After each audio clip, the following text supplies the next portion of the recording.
Tonight we make the Trojans pay. Pain you sow is pain you reap. Wouldn't you like a taste of the power? Time to strike. As you listen to Epic, a musical based on the Odyssey, you'll quickly realize that Ruthlessness is mercy upon ourselves. is much more than a good earworm. It is a perfect description of Poseidon's moral beliefs. Poseidon defines ruthlessness in the songs Ruthlessness and Get in the Water, while Odysseus's Odysseus, a lot of yusses. entire character arc revolves around him becoming ruthless. From the very first song, The Horse and the Infant, to the penultimate Odysseus. First, let's get into exactly what ruthlessness even is. Epic uses Poseidon's views and actions as the main definition of ruthlessness, so I'll be doing the same here. Poseidon believes that he must be ruthless.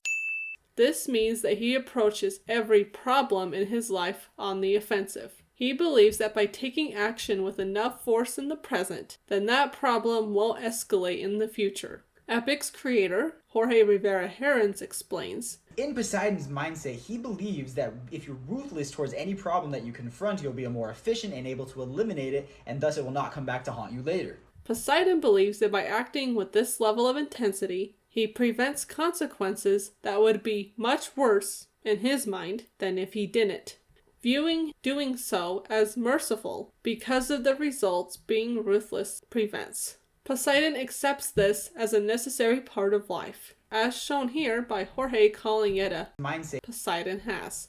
Poseidon applies it to everything in his life, rather than only applying it situationally. He says as much in Get in the Water with the lyrics, I've got a reputation. I've got a name to uphold. He uses ruthlessness to inform his decisions, while also leveraging others' fear of his reactions while he is being ruthless. Because he does this, ruthlessness can easily be considered a part of his morals. A similar thing happens in There Are Other Ways. Odysseus refers to Poseidon hunting him down after the events of Survive and Ruthlessness, the song, not the idea. The god of tides is out to end my life. In response, Circe responds with an offer to help him and his crew. After she has just turned Odysseus' men into pigs as punishment for coming to her island, Circe then gives Odysseus an option to get home in a way that avoids Poseidon. Circe is an actual goddess who I would think would be entirely capable in her own right, but even she avoids Poseidon. This proves just how formidable he is as a result of ruthlessness. He actively goes after anyone and anything he believes to be a problem he has to confront. Poseidon's near obsession with consequences, in that he would rather deal with the present ones than the future, bugged me a lot when I first decided to make this video. I knew the idea of consequences sounded familiar. Then I finally resorted to ChatGPT of all things. Utilitarianism was the answer I got. More specifically, a branch of it called consequentialism. This was when my idea for this video finally came together. Consequentialism, as the name suggests, focuses on consequences. Morality in this ethical theory is entirely determined by the consequences of an action. If a consequence is good, then that action would be considered moral, and vice versa if that consequence is bad. This is basically what most people think of when they think of utility, that any action can be justified by its results. This standard for an action to be considered moral or not is a surprisingly high one. In fact, consequentialism has received plenty of criticism for just that. Bernard Williams talks about this high standard in his essay Consequentialism and Integrity, saying, "The extreme of impartiality. It helps to explain why consequentialism can seem to some to express a more serious attitude, why part of its appeal is to a certain kind of high-mindedness. Consequentialism practically requires those who exercise it to be impartial, as they need to be able to make decisions based purely on the consequences. Ruthlessness does this too. It demands that the action taken against a problem must be extreme enough to prevent future issues from that problem. Now, this does not mean a person must be able to anticipate every outcome of a decision with moral implications, but it does mean that they are fully expected to be able to make that decision with all the knowledge and ability that is available to them. Then that person must take on the results of their decision for good or bad.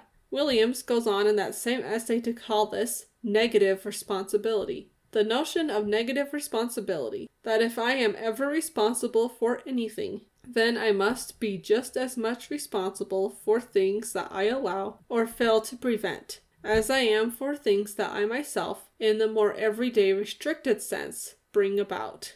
Poseidon's actions in the song Ruthlessness are the most clear example of negative responsibility in the musical. For some context, Odysseus and his crew severely injured a cyclops in the song Survive. They killed his sheep for food and ended up fighting for their lives as a result. Many of the crew members were killed, but Odysseus chose ultimately not to kill the cyclops. He instead left him blinded in his one eye and injured. When the goddess Athena questioned his decision, Odysseus replied with, "What good would killing do?"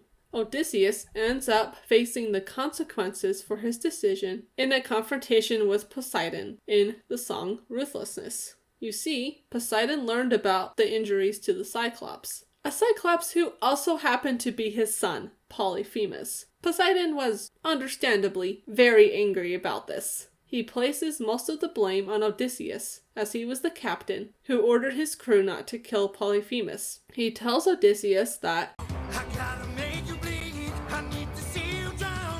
he goes on to clarify that he is not only mad that his son was hurt, he's even more mad that Odysseus chose to not be ruthless. The line, I mean, you totally could have avoided all this had you just killed my son. spells this out pretty clearly. Of course, all this refers to this confrontation with Poseidon that results in the deaths of the majority of the remaining members of Odysseus' crew. Poseidon saying that he would have preferred Odysseus had just killed his son shows just how strongly he believes in ruthlessness. He expects himself, and apparently everybody else, to be ruthless as well, which means he has to be ruthless because everyone is going to be ruthless back at him if he isn't ruthless enough. This reasoning justifies his actions in being ruthless because he has to prevent the consequences of other people being ruthless. He knows just how far he has to go to be ruthless enough, which also means he has to be aware that others will do the same to him. You could say that he fears those same consequences. Basically, he is stuck in an endless competition of who is the more ruthless one. If he loses that competition, he has to face the consequences of others being ruthless right back at him, bringing about those very consequences Poseidon is using ruthlessness for in the first place. In consequentialism terms, Odysseus and his crew injured, but did not kill Polyphemus. Odysseus was warned by the goddess Athena that doing so would not result in good consequences. He's still a threat until he's dead. Odysseus chose to ignore her warning. Then he faced the consequences of his decision, a confrontation with Poseidon that resulted in the deaths of his crew. Approximately 550. Their deaths are objectively a much worse consequence than killing the Cyclops. If you go purely by the number of deaths, the pain Polyphemus experienced, and having the wrath of a Greek god against you.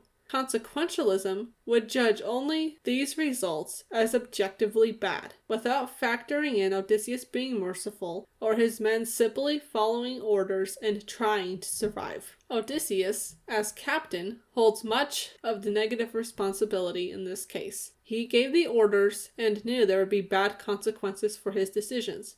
Consequentialism says that, despite his good intentions in being merciful by not killing the Cyclops and saving his crew, Odysseus' decision was ultimately bad, or not moral, because he was aware of some of the negative consequences for his actions and still acted anyway. Ruthlessness takes this several steps further by holding him responsible for not preventing those consequences. Poseidon openly criticizes Odysseus for not doing so with the line, You are far too nice. Mercy has a price. Poseidon tried to be as ruthless as possible in order to stop Odysseus from retaliating in the future. He enacted a harsh punishment for Odysseus's actions. He truly believed that he had to be ruthless and go as far as he had to eliminate the problem that was Odysseus having injured his son and escaped their first encounter, to the point that he continued to relentlessly pursue Odysseus for a decade in order to keep his reputation as ruthless. He has to assume the worst of the people he is ruthless against so that he can justify his harsh actions. And he thought he succeeded, until at the end of that long decade, where he and Odysseus have their final confrontation in the songs Get in the Water and 600 Strike. But before I get into that confrontation, I need to back up a little bit and explain Odysseus' own character arc in becoming ruthless himself. I promise this kind of side tangent will all make sense in a bit. Odysseus begins his progression into ruthlessness in the song The Horse and the Infant. In this song, Zeus pressures him to kill the infant prince of Troy. Odysseus tries offering every non-violent solution he can think of, including raising the baby himself. Zeus refutes every single one of his suggestions and insists the baby cannot live, that every future will involve that baby taking revenge. Odysseus eventually complies, but feels the incredible guilt for doing so, as shown in the "Just a Man" line, "Will these actions haunt my days?" Then everything with Polyphemus and Poseidon happens. So, Odysseus commits himself entirely to being ruthless with the line, I must become the monster. In that same song, Odysseus gives plenty of examples of how ruthlessness seems to have benefited others. Starting with Polyphemus, is the Cyclops struck with guilt when he kills. Then Circe, when the witch turns men into pigs to protect her nymphs. Poseidon, when a god comes down and makes a fleet drown. And finally, himself during the Trojan War. Does a soldier use a wooden horse? These examples provide him with the justification to fully commit to being ruthless. As a result of this decision, Odysseus takes on significant negative responsibility as a result of the consequences of his actions in being ruthless. He feels the guilt of killing the prince, incurring the wrath of Poseidon, sacrificing his crew, and, in the words of the dead prophet Tiresias, becoming an entirely different person. I see a man who gets to make it home alive, but it's no longer you. His acknowledgement of how ruthlessness is affecting him shows just how responsible Odysseus believes himself to be. Having this level of responsibility on oneself does, understandably, have a negative impact on that person, because you're not only taking responsibility for what does happen, but also what didn't happen as a result of every action. Odysseus burdens himself with this responsibility to the point that he is a completely different and much more aggressive person. By the end of the musical, he is no longer the captain who would spare a Cyclops' life. Yes, he benefited by becoming ruthless in that he was able to return home and deal with the suitors in the song Odysseus. But the process in doing so changed him. He had to, in his words, no longer be merciful or be able to really assume the best of anyone. My mercy's long since drowned. It died to bring me home. Odysseus was left to live with the results of being ruthless, for better and worse. His confrontation with Poseidon, I told you I would get back to this, is addressed in 600 Strike. It shows the flaws within ruthlessness. Poseidon has ruthlessness turned against him. Odysseus, being a problem Poseidon believed he had fully dealt with enough force back in ruthlessness, attacks him with that same logic. Odysseus is ruthless to the very being who caused him problems for over a decade. Poseidon essentially experiences the other side of what ruthlessness pushes a person who believes it to do, to prevent future problems by dealing with them in the moment with as much force as they deem necessary. Poseidon knows in this moment very well that he has very little argument against anything Odysseus does, without him looking like a complete and total hypocrite. So he doesn't. When Odysseus finally stops attacking him, In the name of ruthlessness, Poseidon asks Odysseus a simple question. Not why Odysseus did what he did, but what Odysseus plans to do with the consequences of his actions. After everything you've done, how will you sleep at night? His question acknowledges the level of responsibility ruthlessness requires. It judges both their actions as they are ruthless. Odysseus only responds with the line, Next to my wife. Notice he doesn't try to minimize his actions or say they were all worth it. He just acknowledges that he did what he thought he had to do while being ruthless to accomplish his goal of getting home. He feels this guilt strongly, and mind you, this is before he kills all of the suitors. Consequentialism, as a whole, is an inflexible and unforgiving view of moral beliefs. It relies so much on action plus consequence equals morality that there is no room for anything else to be taken into account for a moral judgment. This theory is largely discounted by scholars because of how narrow it is. It focuses entirely on results and objective reasoning. So if something does not happen the way a person can't anticipate, consequentialism gives little grace. It will still put the morality of that action on that person because of its consequences. Consequentialism already puts a significant amount of responsibility on a person for their actions. Arguably, too much. Ruthlessness takes that responsibility several steps further and then runs with it some more. By judging a person's moral decisions by their consequences, prevented or not.